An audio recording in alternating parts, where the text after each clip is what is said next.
এবারের ভিডিওতে আমরা আলোচনা করছি deduction from net annual value in case of self occupied property, নিজস্ব বসবাসের জন্য গৃহ সম্পত্তির নিট বার্ষিক মূল্য থেকে ছাড়। এবার দেখো, in the case of a house property, the annual value of which has been taken as nil under the provision of section 23 subsection 2 clause A or section 23 subsection 2 clause B, only interest on borrowed capital can be allowed as deduction. Only কথাটা মাথায় রাখো, only interest on borrowed capital can be allowed as deduction under the provision of section 24B. আমার আগের ভিডিওতে আমরা আলোচনা করেছি, যখন নির্ধারী বা এসএসসি গৃহ সম্পত্তিটি নিজের বসবাসের জন্য ব্যবহার করে তখন as per section 23(2)A annual value হয় নীল। আর যখন নির্ধারী গৃহ সম্পত্তিটি নিজের অধিকারে রাখে কিন্তু চাকরি, পেশা বা ব্যবসার সূত্রে অন্যত্র অন্যের মালিকানাধীন গৃহ সম্পত্তিতে বসবাস করতে বাধ্য হয় তখন as per section 23(2)B annual value ধরে নেওয়া হয় নীল। তাহলে এক্ষেত্রে দুটো ক্ষেত্রে শুধু ডিডাকশন হিসেবে বাদ যায় ইন্টারেস্ট অন বরোড ক্যাপিটাল। দেখো আমি সেটাই লিখেছি, যে ক্ষেত্রে সেকশন 23(2)A ধারার বিধান অনুসারে বা 23(2)B ধারার বিধান অনুসারে কোনো গৃহ সম্পত্তির বার্ষিক মূল্য শূন্য ধরা হয়েছে, সেক্ষেত্রে 24B ধারা অনুযায়ী শুধুমাত্র ঋণকৃত মূলধনের ওপর সুদের জন্য ছাড় পাওয়া যাবে। কি কি কন্ডিশন আছে দেখো এই ডিডাকশনের। কন্ডিশনস ফর সাচ ডিডাকশন, ছাড়ের জন্য শর্তাবলী। Number 1, the amount of interest will include interest for the current previous year plus 1/5 of the accumulated interest for the pre-construction period. আমি এই জন্যই তোমাদের pre-construction পিরিয়ডের কনসেপ্টটা আগের ভিডিওতে বলেছি, যাতে এখানে তোমাদের বুঝতে অসুবিধা না হয়। কারণ যদিও এটা সিলেবাসে নেই, তোমাদের করতে হবে না, কিন্তু এখানে যেহেতু এই কন্ডিশনটা রয়েছে, তোমরা এইটা যদি না জানো তাহলে তো তোমরা এই কন্ডিশনটা বুঝতে পারতে না যে কেন আমি বলছি 1/5 of the accumulated interest for the pre construction period. তাহলে দেখো, ছাড়যোগ্য সুদের পরিমাণ কত হবে? ছাড়যোগ্য সুদের পরিমাণ হলো সংশ্লিষ্ট পূর্ববর্তী বছরের সুদ প্লাস প্রাক নির্মাণকালীন সময়ের পুঞ্জীভূত সুদের 1/5 অংশ, 1/5 পার্ট। আমরা বলেছিলাম না 5টি সমান কিস্তিতে ভাগ করা হবে, সেই কারণেই বলেছিলাম ওই প্রতি কিস্তি 1/5 মানে কি প্রত্যেকটি কিস্তি কত 1/5 করে, তাহলে 1/5 অংশ ছাড়যোগ্য সুদের পরিমাণের অন্তর্ভুক্ত হবে। আর দ্বিতীয় কন্ডিশন কি? Maximum amount of interest which will be allowed as deduction, কোনো পূর্ববর্তী বছরে সুদের জন্য ছাড়ের সর্বোচ্চ সীমা কত হবে। এটা খুব মন দিয়ে দেখো, এটা এমসিকিউতে আসে, এসএ কিউতে আসে এবং প্রবলেম করার সময়ও এটা দেয়। এবং তোমরা যদি খেয়াল না করো তাহলে কিন্তু মানে ভীষণ এটা ভুল হয়ে যেতে পারে। খুব মন দিয়ে এই ভিডিওটা তোমরা দেখো। যখন মানি ইজ বরোড বিফোর, দেখো আমি ওই জন্য আন্ডারলাইন করেছি, বিফোর 1/4/99, 1 এপ্রিল 1999 সালের আগে যদি ঋণ গ্রহণ করা হয়। কি পারপাসে? পারপাস হচ্ছে অ্যাকুইজিশন আমরা আগেই বলেছি, ক্রয় বা অধিগ্রহণ, কনস্ট্রাকশন অর্থাৎ নির্মাণ, রিপেয়ার অর্থাৎ মেরামত, রিনিউয়াল অর্থাৎ নবীকরণ, রিকনস্ট্রাকশন অর্থাৎ পুনর্নির্মাণ। অর্থাৎ গৃহের যে কোনো পারপাসে, যে কোনো উদ্দেশ্যে যদি 1/4/99 1 এপ্রিল 99 আগে ঋণ গ্রহণ করা হয় তাহলে ডিডাকশন হবে ₹30,000 এটা একদম মাথায় বসিয়ে নাও। or actual amount of interest payable whichever is less, প্রদেয় সুদের পরিমাণ বা 30,000 রুপিস যেটি কম। তাহলে ধরো প্রদেয় সুদের পরিমাণ হচ্ছে 25,000 টাকা আর ম্যাক্সিমাম লিমিট হচ্ছে 30,000 টাকা, তাহলে সেক্ষেত্রে ডিডাকশন কত হবে? 25,000। ক্লিয়ার? ধরো প্রদেয় সুদের পরিমাণ হচ্ছে 40,000 আর ম্যাক্সিমাম ডিডাকশন হচ্ছে 30,000, তাহলে ডিডাকশন কত হবে 30,000। ক্লিয়ার? এবার বুঝতে পেরেছো তোমরা? এই কারণে আমি বলেছি ম্যাক্সিমাম লিমিট অফ ডিডাকশন হচ্ছে 30,000 rupees, 30,000 or actual amount of interest payable which ever is less. Clear? এইবারে দেখো, money is borrowed on or after 1499, অর্থাৎ যদি 1 এপ্রিল 1999 তারিখে বা তারপরে আফটার যদি ঋণ গ্রহণ করা হয়ে থাকে, সেক্ষেত্রে আমরা পারপাসটাকে দুটো ভাগে ভাগ করেছি। এখানে দেখো সবকটা পারপাসই আমি লিখেছিলাম, এখানে কিন্তু লিখবো না। এখানে পারপাস অনুযায়ী ম্যাক্সিমাম লিমিট ফর ডিডাকশন আলাদা হয়ে যায়। এখানে দেখো পারপাস হচ্ছে অ্যাকুইজিশন বা অধিগ্রহণ বা ক্রয়, কনস্ট্রাকশন বা নির্মাণ।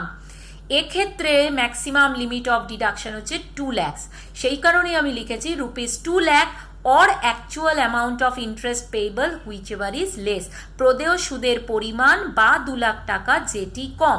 ধরো প্রদেয় সুদের পরিমাণ হচ্ছে 2,40,000 টাকা। ম্যাক্সিমাম লিমিট ফর ডিডাকশন কত? 2 লাখ টাকা। তাহলে এখানে আমরা কত ডিডাকশন পাবো? 2 লাখ টাকা। ক্লিয়ার? ধরো আমার প্রদেয় সুদের পরিমাণ 1,80,000 টাকা, maximum limit for deduction 2 lakh টাকা। আমরা কি বললাম? এই দুটোর মধ্যে যেটা কম, তাহলে এখানে কম 1,80,000, তাহলে 1,80,000ই কিন্তু আমরা ছাড় পাবো। আশা করি তোমরা বুঝতে পেরেছো। যদি 2 লাখ টাকা এক্সিড করে যায় ইন্টারেস্টের পরিমাণ, আমরা ম্যাক্সিমাম 2 লাখ টাকা পর্যন্ত ছাড় পাবো। আর যদি 2 লাখ টাকার কম থাকে যেটা ইন্টারেস্ট, সেটাই আমরা ছাড় হিসেবে পাবো। দুটো কথা মাথায় রাখবে। The acquisition or construction of the property must be completed within 5 years from the end of the financial year in which capital was borrowed. তার মানে কি? তার মানে হচ্ছে সম্পত্তির ক্রয় বা নির্মাণের কাজ যে পূর্ববর্তী বছরের ঋণ গ্রহণ করা হয়েছে, সেই পূর্ববর্তী বছরের সমাপ্তি থেকে পরবর্তী 5 বছরের মধ্যে সমাপ্ত করতে হবে। ক্লিয়ার? এইবার দেখো পরবর্তী পারপাস। আরেকটা নোট আছে, সেটা আগে বলে নি। Interest on fresh loan taken to repay the existing loan taken for acquisition or construction of house property shall be allowed as deduction. যদি কোনো গৃহ সম্পত্তি ক্রয় বা নির্মাণের জন্য ঋণ নেওয়া হয় এবং সেই ঋণ পরিশোধের জন্য পুনরায় ঋণ নেওয়া হয়, তাহলে এই নতুন ঋণের ওপরে যে সুদ, সেটাও কিন্তু ছাড় পাওয়া যাবে। এইবারে এসো আমরা পারপাসটা, বাকি যে পারপাসগুলো সেই পারপাস অনুযায়ী কি হয় দেখে নিই। Money is borrowed on or after 1499, অর্থাৎ ঋণ গ্রহণ করা হয়েছে 1 এপ্রিল 1999 তারিখে বা তারপরে। এবারের পারপাসটা লক্ষ্য করো। এবারের পারপাস হচ্ছে রিপেয়ার অর্থাৎ মেরামত, রিনুয়াল অর্থাৎ নবীকরণ, রিকনস্ট্রাকশন অর্থাৎ পুনর্নির্মাণ। সেখানে কিন্তু ডিডাকশন হবে up to maximum of rupees 30,000, অর্থাৎ সর্বাধিক 30,000 টাকা পর্যন্ত ছাড়ের জন্য বিবেচিত হবে। অর্থাৎ এখানেও দেখো, ধরো ইন্টারেস্ট হচ্ছে 35,000 আর ম্যাক্সিমাম লিমিট অফ ডিডাকশন কত? 30,000, তাহলে সেক্ষেত্রে ডিডাকশন পাবে 30,000। ধরো আমাদের ইন্টারেস্ট হচ্ছে 25,000 আর ম্যাক্সিমাম লিমিট অফ ডিডাকশন হচ্ছে 30,000, তাহলে আমাদের ডিডাকশন পাবে 25,000। ক্লিয়ার? আশা করি তোমরা বুঝতে পেরেছো। এবার দেখো আমরা একটা প্রবলেম দিয়ে বোঝাবো। এই অঙ্কটা 2016 সালে এসেছিল। দেখো অঙ্কটা, Shri Amit Banerjee purchased a house for his own residence taking a loan of rupees 25 lakhs from State Bank of India, Park Street branch. For the previous year 2019-20, interest payable on loan is rupees 2,20,000.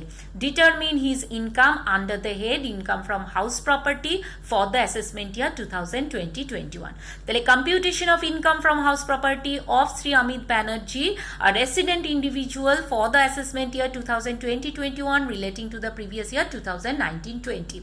Self occupied property ক্ষেত্রে আমরা কি জানি? Annual value হয় নীল। তাহলে self occupied property, তাহলে gross annual value under section 23(2)(a) হবে নীল। Less municipal tax নীল, আমার আগের ভিডিওতে এগুলো সব বলা আছে। মিউনিসিপ্যাল ট্যাক্সের জন্য কোনো ডিডাকশন পায় না, সেই কারণে মিউনিসিপ্যাল ট্যাক্স নীল। নেট অ্যানুয়াল ভ্যালু নীল, যেহেতু এটা সেলফ অকুপাইড প্রপার্টি। একটাই ডিডাকশন পাই, ডিডাকশন আন্ডার সেকশন 24। তাহলে দেখো interest on loan under section 24B, actual interest কত? 2,20,000, কিন্তু আমরা ম্যাক্সিমাম লিমিট কত বলেছি? 2 লাখ। সেলফ অকুপাইড প্রপার্টির ক্ষেত্রে maximum limit 2 lakh. Late out প্রপার্টির ক্ষেত্রে কোনো ম্যাক্সিমাম লিমিট নেই, শুধুমাত্র সেলফ অকুপাইড প্রপার্টির ক্ষেত্রে ম্যাক্সিমাম লিমিট হচ্ছে 2 লাখ। কোন ক্ষেত্রে? যখন প্রপার্টি পারচেজ অর অ্যাকুইজিশন হবে বা কনস্ট্রাকশন হবে, তাহলে ম্যাক্সিমাম লিমিট 2 লাখ। তাহলে ডিডাকশন কত পাবো? 2 লাখ পর্যন্তই পাবো। তাহলে income from self occupied property আমরা পেয়ে গেলাম -2 লাখ। পরের প্রবলেমটা দেখো। Mr. S. Jain has a house in New Delhi. He uses the house for his residential purpose. Municipal value of this house ₹60,000. Municipal tax at the rate of 10% on municipal value on 1/4/2015, মানে 1st April 2015, he has taken a loan of ₹4 lakh for the purpose of repairs of the house. Rate of interest at the rate of 10% per annum. তাহলে আগেরটার purpose ছিল construction, এবারের পারপাসটা দেখো repair. Rate of interest at the rate of 10% per annum. Compute Mr. Jain's income from house self-occupied property for the assessment year 2020-21. তাহলে আমরা হেডিংটা লিখে নেব, computation of income from self-occupied property of Mr. S. Jain, a resident individual for the assessment year 2020-21 relating to the previous year 2019-20. আবার সেই একই কথা বলছি, self occupied property annual value হয় নীল। তাহলে gross annual value under section 23(2)(a) নীল, less municipal tax নীল। Self occupied প্রপার্টির ক্ষেত্রে যেহেতু মিউনিসিপ্যাল ট্যাক্সের জন্য কোনো ডিডাকশন পাওয়া যায় না, মিউনিসিপ্যাল ট্যাক্স নীল, নেট অ্যানুয়াল ভ্যালু নীল। এখানে দেখো তোমাদের অনেক কিছু অলংকারের মতো করে দেওয়া আছে, মিউনিসিপ্যাল ভ্যালু দেওয়া আছে, মিউনিসিপ্যাল ট্যাক্স দেওয়া আছে, বলা আছে হাউসটা নিউ দিল্লি মানে মেট্রো সিটিতে। একদম মাথা গোলাবেই না, যে মুহূর্তে দেখবে সেলফ অকুপাইড প্রপার্টি রেসিডেন্সিয়াল পারপাসে ইউজ হয়েছে, ওন রেসিডেন্সিয়াল পারপাসে ইউজ হয়েছে, সঙ্গে সঙ্গে আমরা অ্যানুয়াল ভ্যালুকে করে দেব নীল। ঠিক আছে, ক্লিয়ার? বুঝতে পেরেছো? একদম এটা ভুল করবে না। Less deduction under section 24। দেখো আমরা একটাই deduction pi, interest on loan under section 24B। Actual interest কত? 4 লাখের 10% মানে হচ্ছে 40,000। কিন্তু ম্যাক্সিমাম লিমিট ফর ডিডাকশন দেখো, রিপেয়ার্স, রিনিউয়াল, রিকনস্ট্রাকশনের ক্ষেত্রে আমরা বলেছিলাম ম্যাক্সিমাম লিমিট ফর ডিডাকশন হচ্ছে 30,000। তাহলে ডিডাকশন পাবে 30,000। Income from self occupied property দাঁড়ালো -30,000। ক্লিয়ার? পরের প্রবলেম দেখো, mister Anup Ghosh is the owner of a house property in Kolkata which is used for his own residential purpose. দেখো আবার সেলফ অকুপাইড প্রপার্টি, আমরা তো সেলফ অকুপাইড প্রপার্টি নিয়েই আলোচনা করছি, সেই জন্য সবকটা প্রবলেম আমি সেলফ অকুপাইড প্রপার্টি নিয়েই বলেছি। Interest on loan taken for construction of the house ₹35,000. Loan has been borrowed on 1/4/98. Compute the income from self-occupied property for the assessment year 2020-21. তাহলে আমরা কি বলেছিলাম, যদি 1st April 99 এর আগে যে কোনো পারপাসেই নেওয়া হোক, কনস্ট্রাকশন হোক, রিকনস্ট্রাকশন হোক, রিপেয়ার হোক, রিনিউয়াল হোক, অ্যাকুইজিশন হোক, যে কোনো পারপাসেই যদি নেওয়া হয়, কিন্তু সেটা যদি 1st April 99 এর আগে নেওয়া হয়, তাহলে কিন্তু ম্যাক্সিমাম লিমিট ফর ডিডাকশন হবে 30,000। যদি 1st April 99 এর তারিখে বা তার পরে নেওয়া হয়, তখন আমরা পারপাসগুলো দেখব। সেখানে অ্যাকুইজিশন, কনস্ট্রাকশন হলে ম্যাক্সিমাম লিমিট 2 লাখ, আর রিপেয়ার, রিনিউয়াল, রিকনস্ট্রাকশনের ক্ষেত্রে ম্যাক্সিমাম লিমিট 30,000। এখানে যদিও loan taken for construction, but loan has been borrowed on 1st April 98, তার মানে 1st April 99 এর আগে ঋণটা গ্রহণ করা হয়েছে, তাহলে সেক্ষেত্রে কিন্তু আমাদের ম্যাক্সিমাম লিমিট ফর ডিডাকশন হবে 30,000। দেখো আমি অঙ্কটা দেখিয়ে দিচ্ছি তোমাদের। Computation of income from self-occupied property of Mr. Anup Ghosh, a resident individual, for the assessment year 2020-21 relating to the previous year 2019-20. Gross annual value আমরা জানি under section 23(2)(a) nil, less municipal tax nil, net annual value nil. তাহলে deduction একটাই পাই, interest on loan under section 24B। Actual interest কত? 35,000। কিন্তু 1 April 99-এর আগে নেওয়া হয়েছে, দেখো 1 এপ্রিল 98-এ নেওয়া হয়েছে, মানে 99-এর আগে নেওয়া হয়েছে, তাহলে ম্যাক্সিমাম লিমিট ফর ডিডাকশন হবে 30,000, তাহলে ডিডাকশন পাচ্ছি 30,000, income from self occupied property চলে আসছে -30,000। দেখো এই তিনটে যে অঙ্ক বললাম, এখানেও আমরা সেলফ অকুপাইড প্রপার্টির ক্ষেত্রে ইনকামটা পেলাম ঋণাত্মক বা নেগেটিভ, এখানেও আমরা পেলাম নেগেটিভ। আবার দেখো আমাদের যে আগের অঙ্ক, সেখানেও আমরা কিন্তু পাচ্ছি নেগেটিভ। অনেক সময় তোমাদের এই প্রশ্নটা দেয় যে সেলফ অকুপাইড প্রপার্টির ইনকাম কি ঋণাত্মক হতে পারে, আমরা কিন্তু বলবো হ্যাঁ, সেলফ অকুপাইড প্রপার্টির ইনকাম ঋণাত্মক হতে পারে। যখন সেলফ অকুপাইড প্রপার্টি থেকে ইন্টারেস্ট অন লোন বাদ যায়, ছাড় দেওয়া হয়, তখন কিন্তু সেলফ অকুপাইড প্রপার্টির ইনকাম ঋণাত্মক বা নেগেটিভ হতে পারে। ক্লিয়ার? আশা করি তোমরা বুঝতে পেরেছো। কারোর যদি অসুবিধা থাকে আমাকে অবশ্যই জানাবে।